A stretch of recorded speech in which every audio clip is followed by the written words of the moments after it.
কোনো পৰিস্থিতিতে BJP vote নিদিও। সাম্প্ৰদায়িক বিজেপি আৰু সাম্প্ৰদায়িক AIDF-ক আমি পৰাভূত কৰিম। এইবাৰ পঞ্চায়ত নিৰ্বাচনত আমি ৰাইজৰ দল আৰু আন বিৰোধী দলক ভোট দিম।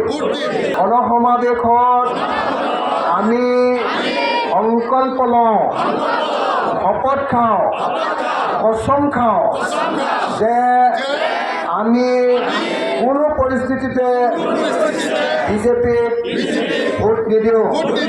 সাম্প্ৰদায়িক বিজেপি আৰু সাম্প্ৰদায়িক AIDF-ক আমি পৰাভূত কৰিম।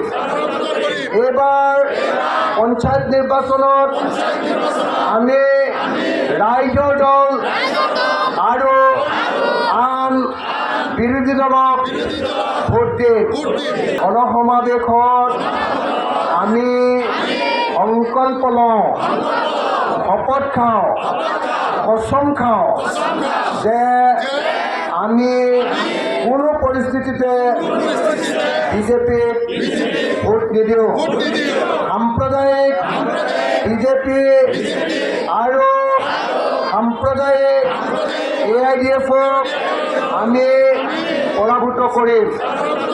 এইবাৰ পঞ্চায়ত নিৰ্বাচনত আমি ৰাইজৰ দল আৰু আন বিৰোধী দলক ভোট দিম। গণসমাৱেশত আমি সংকল্প লওঁ, শপত খাওঁ, কচম খাওঁ যে আমি কোনো পৰিস্থিতিতে বিজেপিক ভোট নিদিওঁ। সাম্প্ৰদায়িক বিজেপি আৰু সাম্প্ৰদায়িক AIDF-ক আমি পৰাভূত কৰিম। এইবাৰ পঞ্চায়ত নিৰ্বাচনত আমি ৰাইজৰ দল আৰু আন বিৰোধী দলক ভোট দিম। গণসমাৱেশত আমি সংকল্প লওঁ, শপত খাওঁ, কচম খাওঁ যে আমি কোনো পৰিস্থিতিতে বিজেপিক ভোট নিদিওঁ। সাম্প্ৰদায়িক বিজেপি আৰু সাম্প্ৰদায়িক AIDF-ক আমি পৰাভূত কৰিম। এইবাৰ পঞ্চায়ত নিৰ্বাচনত আমি ৰাইজৰ দল আৰু আন বিৰোধী দলক ভোট দিম।